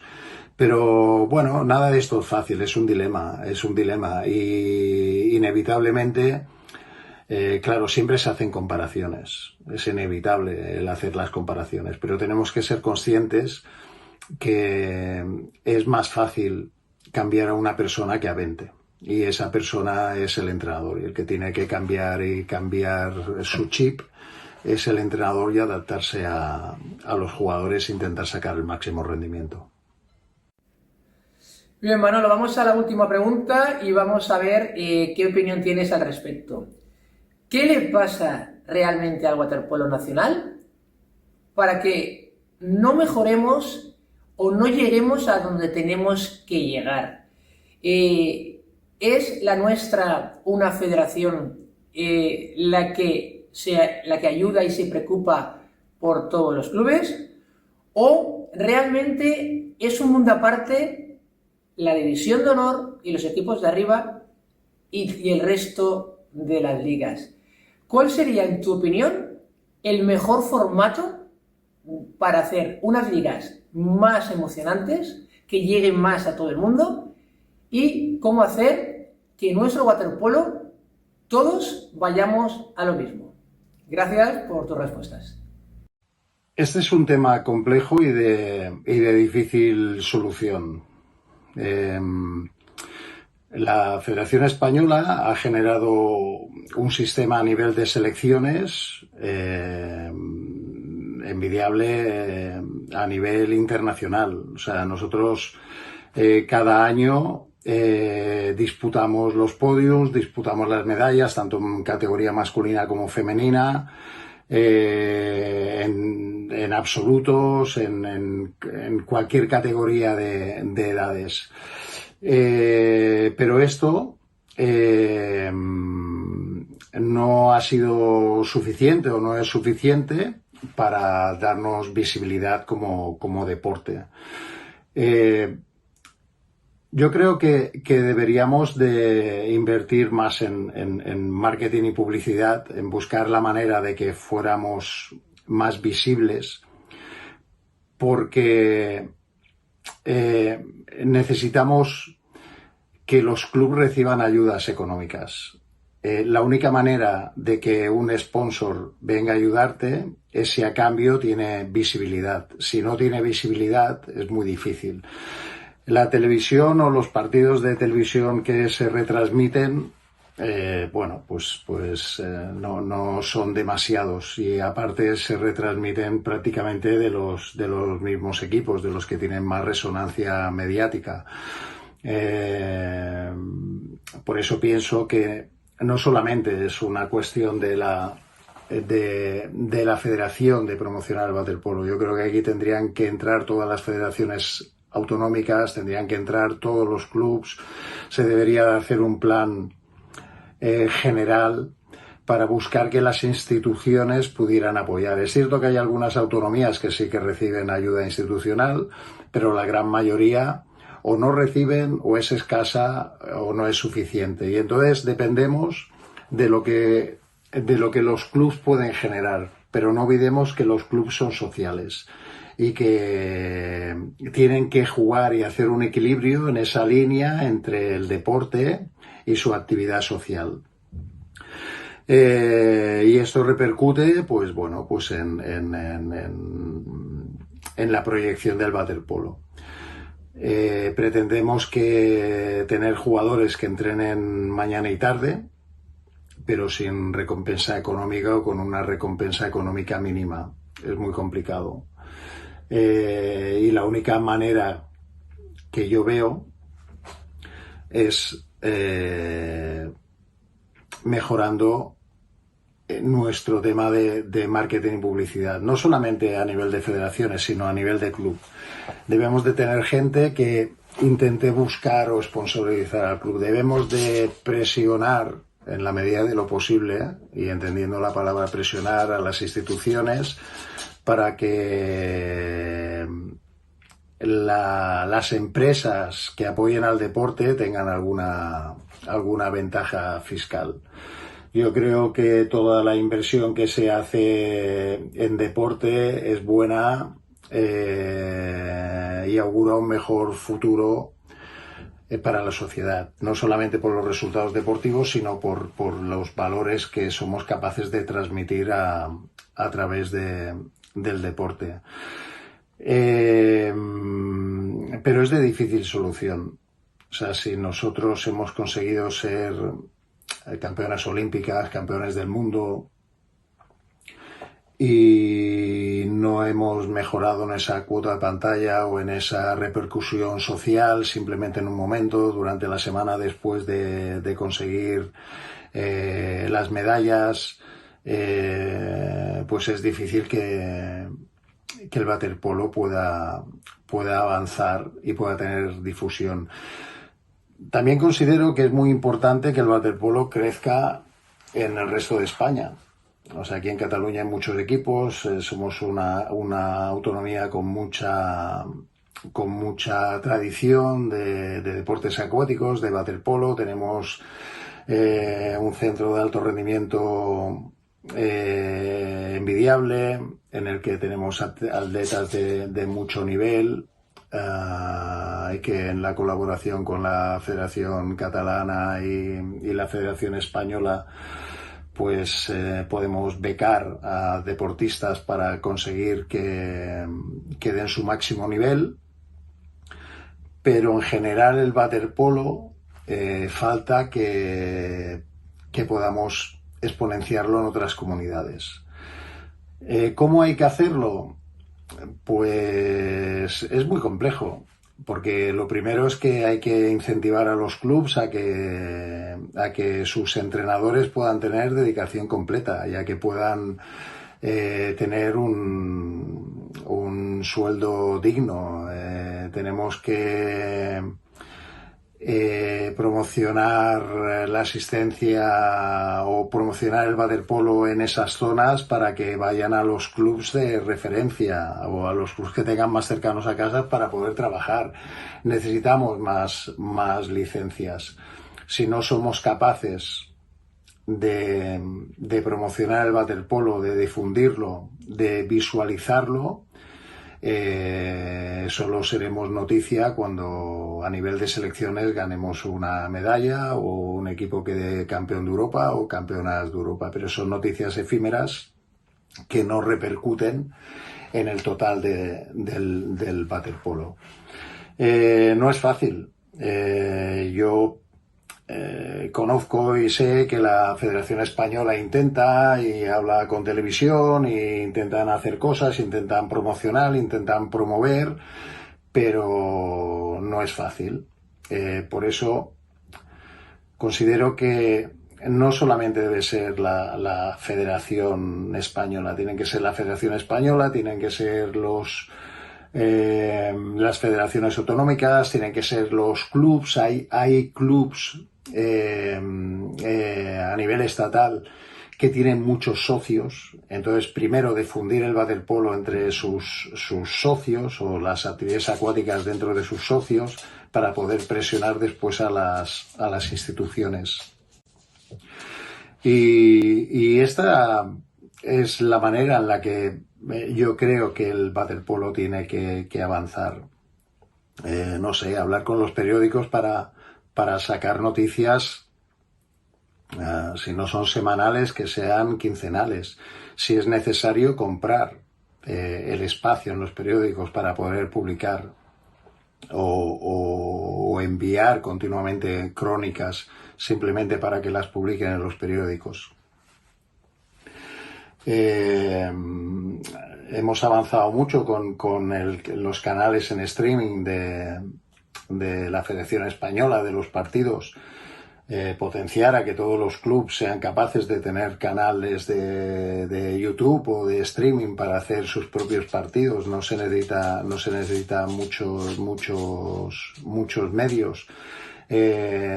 Todos deberíamos de aportar nuestro granito de arena. Es difícil conseguir sponsors porque no tienen retorno, pero tenemos que aprovechar lo poco que tengamos para poner siempre una falca en pro del waterpolo. Por ejemplo, tu programa es de los pocos que habla de waterpolo y es una iniciativa privada, y estoy convencido de que no tienes o dispones de pocos medios para poder lanzarlo al mercado, pero tienes la voluntad y la firmeza de que quieres hacerlo. Si hubiera muchas más personas y cada club fuera capaz de crear un canal propio de YouTube y entrevistar a sus jugadores, si cada federación tuviera un canal propio y fuera haciendo entrevistas explicando la realidad de cada club, tuviera diferentes protagonistas, si la Federación Española, como alto organismo, incidiera a las instituciones, ayuntamientos, instituciones autonómicas, a la promoción del deporte y publicitara esas ayudas, posiblemente en unos años podríamos estar mejor o como mínimo creo que tendríamos una mayor visualización.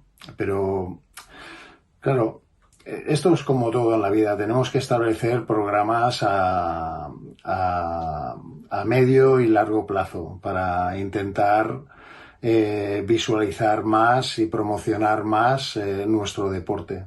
Es un deporte que cada año consigue éxitos, pero que después no se ven reflejados en la realidad del día a día de los diferentes equipos y de los jugadores. Tenemos jugadores que de gran nivel o entrenadores de gran nivel, pero que no están recompensados económicamente como deberían, o comparados con otros deportes no tienen la misma recompensa.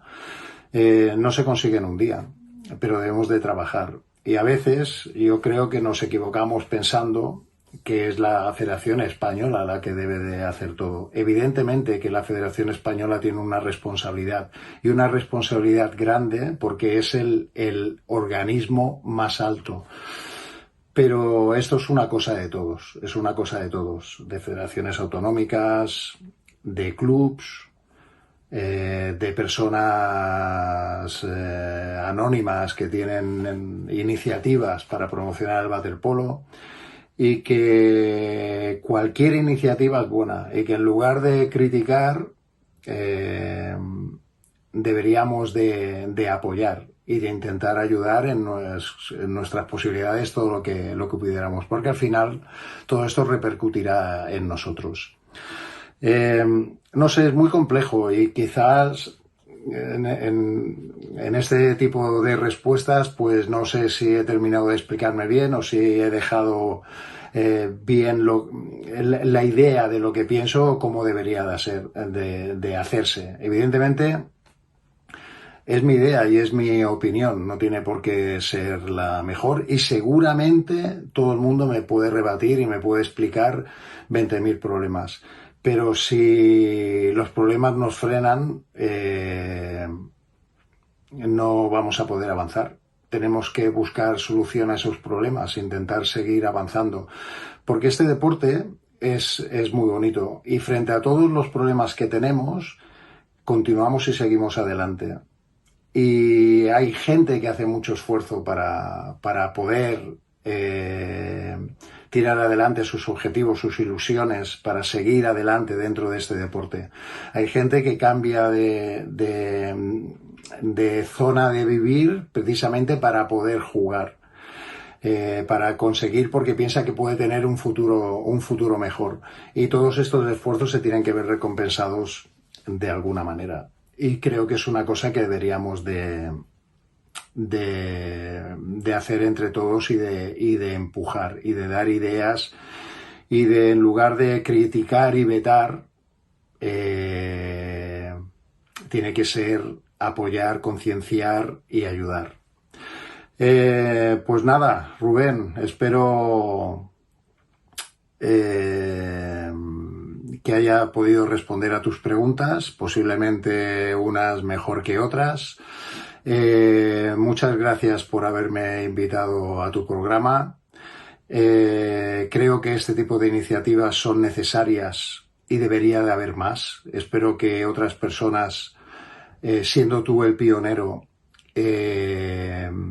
cojan el testigo y se generen otro tipo de programas. y sobre todo que ayuden a mejorar el waterpolo. Las opiniones de cada uno no tienen que verse como una amenaza o como una crítica. Las opiniones de cada uno tienen que servir para poner todas las opiniones en un saco y sacar las mejores ideas. Y esa es la manera de ayudar y de progresar. Entonces, muchas gracias. Espero que los que sigan el programa no les haya parecido muy tediosa mi intervención y espero que nos sigamos viendo por las piscinas. Un abrazo muy grande a todos.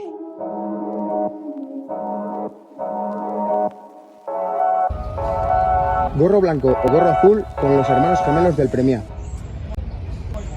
Carlos, Rubén, sois unos cracks. Muchas gracias por el programa y por contar con nosotros. Primera pregunta.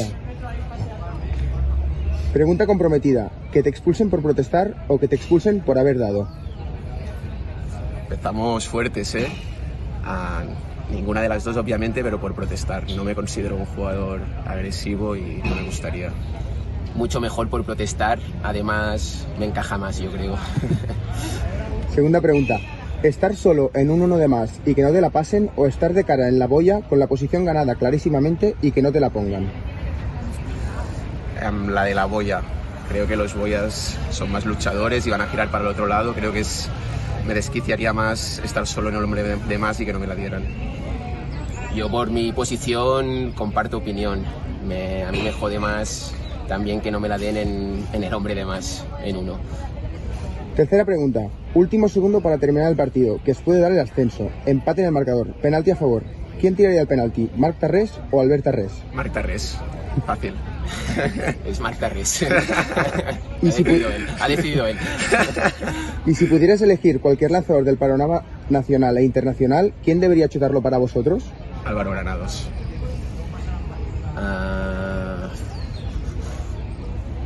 Dusan Mandic. Cuarta pregunta. La España campeona del mundo de Perth 98, comandado por Joan Jané con Jesús Royan, Manel Estiarte, Pedro García, Chava Gómez, o la España campeona del mundo 2025 de David Martín con Felipe Perrone, Sanaúja, Granados, Taúy, Larumbe, Munarriz. Es que nacimos en el 94, nos pilló un poco pequeños, diré la del 2025 porque es increíble cómo juegan.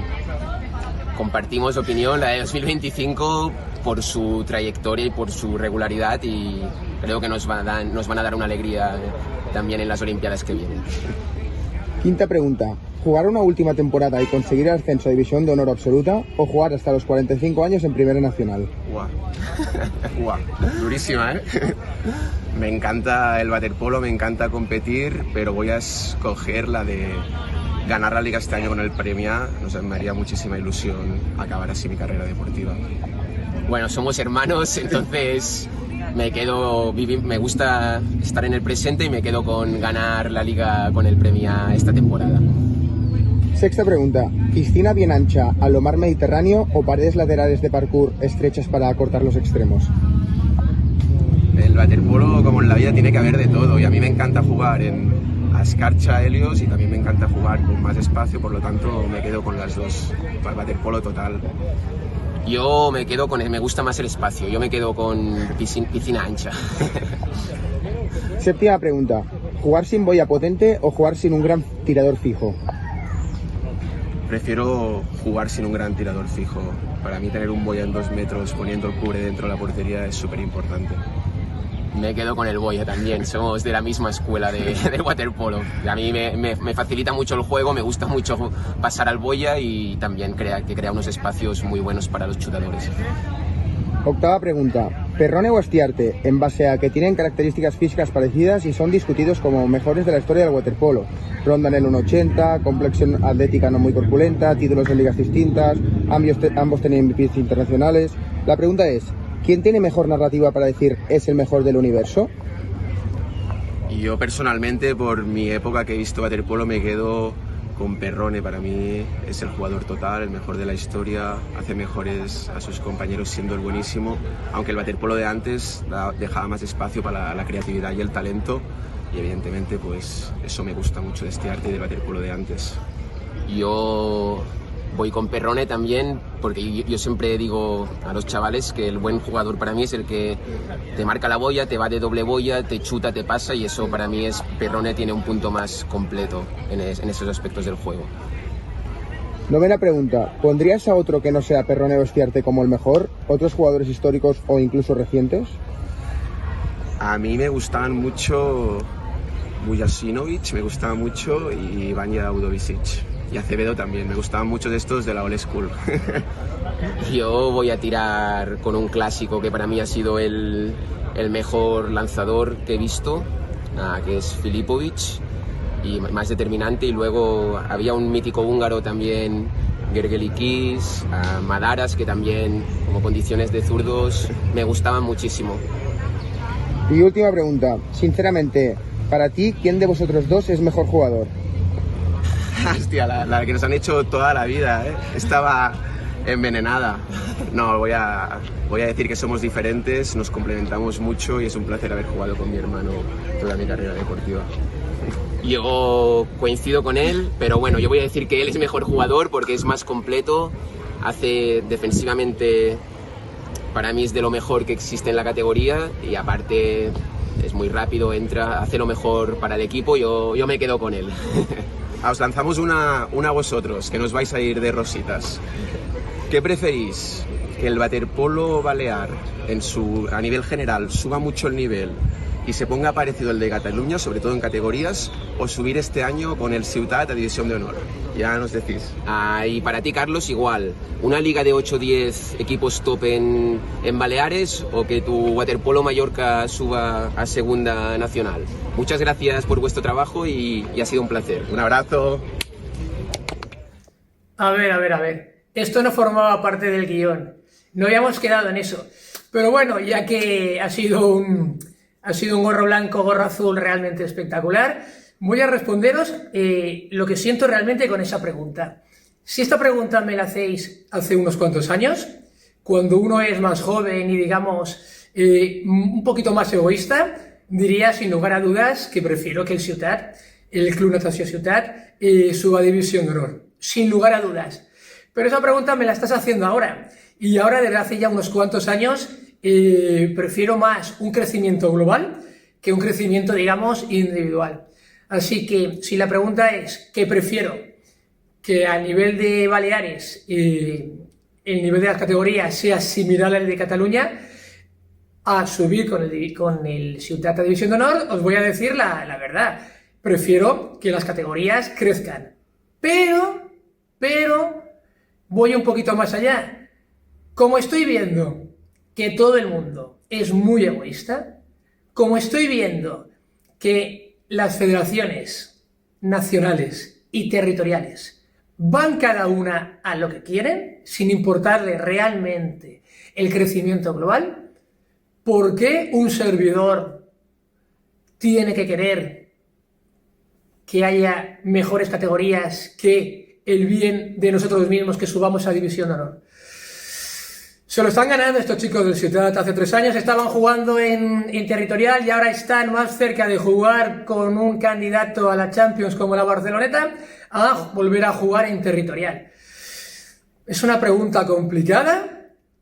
Creo, sinceramente, que es mejor el bien global, pero si voy un poquito más lejos, quizá acabo la pregunta como la he empezado. Que el Club Natació Ciutat tenga la oportunidad de jugar en División de Honor. Muy buenas, Marc, Albert. Lo primero de todo, gracias por participar en The Waterpolo Passion Show, en esa sección de gorro blanco, gorro azul. Lo segundo, por alusiones, voy a contestar a vuestra pregunta. Creo que una va muy relacionada con la otra. Creo que si precisamente los equipos de Baleares, en este caso el Mallorca Waterpolo Club, tiene la urgencia o necesidad de subir a División Nacional, es básicamente para huir, entre comillas, de la Liga Balear. La Liga Balear al final es una liga con muy pocos equipos además muy dispares de nivel, entonces cuesta mucho para los jugadores el motivarse, cuesta mucho el crecer individualmente, el mejorar. Creo que si la liga fuera de 10 equipos, como en este caso o más, como la catalana, con equipos y jugadores de un nivel muy parecido, en el cual ya dentro de la propia liga se pudiera mejorar, creo que no habría dicha urgencia por subir a Nacional. Entonces, en conclusión, me quedo con una liga muy igualada, porque creo que al final el ascenso llegaría solo. Así que, bueno, muchas gracias por la pregunta y muchas gracias por participar.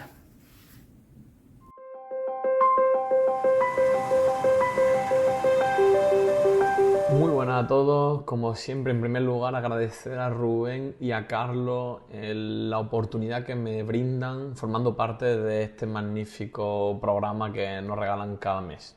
En el programa de hoy os quiero hablar sobre 3 factores importantísimos que tendremos que tener en cuenta si realmente queremos optimizar y mejorar nuestro rendimiento dentro del agua como jugadores de waterpolo.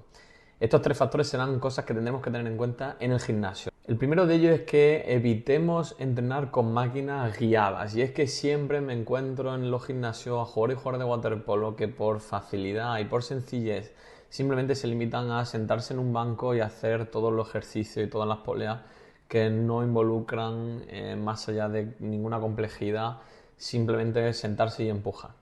Así, por ejemplo, si en lugar de hacer una sentadilla en una máquina multipower, la máquina guiada, optamos por hacerla con un peso libre, como con una barra, unas mancuernas o unos discos, esto nos añadirá unas cosas muy importantes, entre ellas una variabilidad mayor que hará que requerimos de mayor activación en nuestro abdomen y nuestros estabilizadores, y con lo cual una mayor dificultad y una mayor especificidad para cuando realmente luego vayamos al agua y hagamos un empuje en el que no habrá ninguna guía, sino que tendremos que estabilizar fuerte con nuestro abdomen.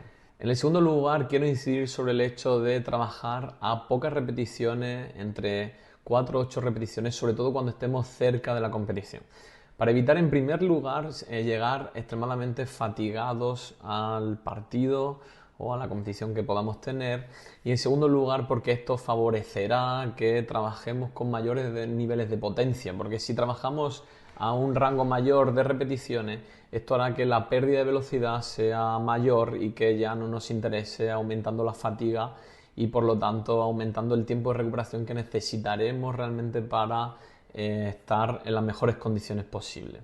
Es por ello que trata de trabajar a un menor número de repeticiones y no buscar tanto, como hablamos siempre, esa fatiga extrema, y sobre todo hacer esto antes de un partido, porque esto afectará negativamente a tu rendimiento. Y en tercer y último lugar, quiero aclarar que si realmente queremos ser jugadores y jugadoras de waterpolo fuertes dentro del agua, en el gimnasio tendremos que mover kilos. Y es que es cada vez más común encontrar jugadores que en el gimnasio solo trabajan a muchas repeticiones, 15, 20 repeticiones, con peso muy ligero. Esto realmente no nos ayudará a mejorar nuestra fuerza. Si realmente, como hemos dicho antes, estás interesado en mejorar tu fuerza dentro del gimnasio, tendrás que mover kilos. Y con esto quiero decir no que nos volvamos locos metiendo más y más kilos, porque siempre tendrá que estar acompañado de una buena técnica y una buena adaptación. Y por ello es importantísimo que realmente nos asesoremos por una persona que esté preparada en este área, por un preparador físico que nos pueda ayudar y saber realmente cuáles son nuestras cargas óptimas y nos ayude a llegar al 100%, como hablo siempre, a los partidos. Si tienes cualquier tipo de duda o si realmente quieres que te acompañe en este proceso de optimizar tus entrenamientos de fuerza para mejorar tu rendimiento dentro del agua, escribidme sin ningún tipo de compromiso a mi perfil de Instagram que tenéis aquí arriba. Y hasta aquí el vídeo de hoy, espero que haya sido de utilidad y que juntos podamos mejorar el waterpolo como estamos haciendo aquí con Rubén, y que el waterpolo se merezca y tenga la importancia que requiere realmente en nuestro mundo. Muchas gracias y hasta la siguiente. Vamos con la división de honor femenina Iberdrola, que ya con un mercado tan o más espectacular de lo que ha sido en la división masculina. Empezamos con las campeonas de liga, con el Club Natació Sabadell, que tiene las bajas muy importantes de Laura Arts, Rita Castellí, Mati Ortiz, Irene Casado, Paula Leitón, Sofía Giustini y Bea Ortiz. Pero el Sabadell no se ha quedado quieto y ha fichado mucho y muy bien para recuperar todas estas bajas de su equipo. Llegan desde el Bugliarmeni a Tina Gianopoulo, desde el Club Natació Athletic Barceloneta Daniela Moreno, desde Altarrasa Elena Dalmasas, desde el Tarrasa también lo hace Isabel Pidalkova, desde el Ano griego llega Isabel Williams, también desde Grecia, desde el Ávimos, llega Natasha Rizbanka. Y por último, desde el Club Natació Sant Andreu, llega Paula Crespí. Y del Sabadell al Sant Andreu pasamos con las bajas que ha tenido el club barcelonés, con Marina Cordobés, que se retira de waterpolo, Paula Crespí, que le acabamos de anunciar que se va al Sabadell, Rolling Slut y Natasha Trojan. En el apartado de altas, el Club Natació Sant Andreu ha anunciado los fichajes de Ruben Judd y Alice Williams, mientras ha renovado a la totalidad de su plantilla que le ha dado tantos buenos resultados en la temporada pasada. Vamos ahora con el Mataró, que presenta un total de 5 bajas que la componen Cristina Nogué, Alba Bonamusa, Auriel Batú, Morgan McDougall y Carla Solá. Pero en el apartado de altas no se han quedado quietas tampoco de este Mataró, con la llegada de Aina Behrens, Anna Wall, Clara Spar, Jewel Rowell y Tilly Kerr. En el Tarrasa femenino sí que se han movido un poquito más, que no tanto en el masculino, con las bajas de Emerson Houghton, Lucía Gómez, Elena Damasas, Isabel Pilarcova y Jessica Galderau, pero las han cubierto robándole al Sabadell a Irene Casado. Desde el Smile Cosenza llega Miriam Ciudad, desde el UPSE griego Panis Cesgedi, desde la Universidad Fresno State de los Estados Unidos Paula Nieto y desde el Trieste italiano llega Sara Córdoba. Y atentos al Club Natació Athletic Barceloneta, uno de los que más ha sorprendido en el mercado femenino. Primero repasamos las bajas, que son las de Uma del Sol, Daniela Movaskova, Ainara Farré, Brooke Tora, Estel Ramón, Daniela Moreno y Julia Creijo. Y atención al apartado de altas del Club Natació Athletic Barceloneta. Llegan desde el Cataluña Clara Díaz, desde el Mataró Cristina Nogué, desde el Málaga Gabriela Paulini, desde el Rubí Luna Vara, desde la S Nicole Jerez Torres, que defenderá la portería de la piscina de San Sebastián, Pana Kovacs, que viene desde el Barcelona Waterpolo Club, y Paula Leitón desde el Sabadell. Y a última hora se han fichado también a Nina Flynn, que llega desde el Cal Waterpolo. Con el Club Esportivo Mediterrani, que presenta la baja de las dos espadas de Ani y de Clara, también la de Laura Ester, Ariana Temprano, Margarita Peragón y Milla Tiros. Pero en el apartado de altas también ha fichado muchísimo, como es el caso de Cristina Alonso, que llega desde los Eagles de los Estados Unidos, Georgia Gallinato, que llega desde el Cataluña, Julia Creijo, que llega desde el Athletic Barceloneta, Martina Cardona desde el Long Beach, Ona Portado desde el Barcelona Waterpolo Club, Raquel Kowalczyk desde el Real Canoe y el retorno de Abril Caballero, que había estado una temporada cedida al Rubí, vuelve a la piscina del Mediterráneo. Vamos con el Cataluña, que también se ha renovado bastante con las bajas de Catherine Rogers, Georgia Gallinato, Berta Pascual, Susana Díaz y Cassidy Ball. En el apartado de renovaciones llegan desde el Tarrasa Emerson Houghton, desde el Sabadell Laura Arts, uno de los movimientos más sorpresivos en las porterías de la Liga Española, desde Molins de Rey Laura Ferrer, desde el Tarrasa Lucía Gómez, desde el Mediterráneo Margarita Peragón, y vuelve una ex del Sabadell a la división de honor masculina, Ruth Ariño. Repasamos ahora a Lecheide, a las guayotas de Lecheide, que presentan las bajas de Elena Alcón, Annie Clapperton, Uchu Hernández y Elena Borz. Pero en apartado de alta llegan desde el Barceloneta Daniela Movaskova, desde el Polar Bears René Declir, desde el Elche Julia Rodríguez, desde el Turia Ainhoa Pinar, desde el Long Island Elena Camarena y desde el AS, desde la agrupación esportiva Santa Eulalia, Marta Madre. Vamos con el San Feliu, poquitas bajas en el San Feliu, solo la de Tijana Lukic y Anaí Bacigaulpo, pero llegan las altas desde los Estados Unidos Chelsea Oliver y Gabriela Matafora, desde el Torpedos de Perth llega Lili Uribari, desde la Universidad de San José Olga Descalzi y desde Queensland Matilda Moore. Vamos con el Real Canoe, que no ha mostrado mucha información de lo que puede llegar a ser esta temporada. Hasta ahora solo sabemos las bajas de Elia Montoya y Raquel Kowalczyk, y las altas desde el Benfica Emily Alkins y desde el Metropol Isabel Riley. Y el recién ascendido, el Unión Esportiva Horta, se ha renovado bastante con las bajas de Laia Nicolás, Nuria Montesinos, Laia Pizarro, Adriana Vidael y Ide Turango. Pero llegan las altas desde el Cataluña a Abril González, desde el Fluvial Ana Carolina Neves, desde el Kazajistán llega Daria Pochinok, desde el Mataró B Iria Maya, desde el Mediterráneo llega Merced Reines y desde el Molins de Rey Paula Cáceres.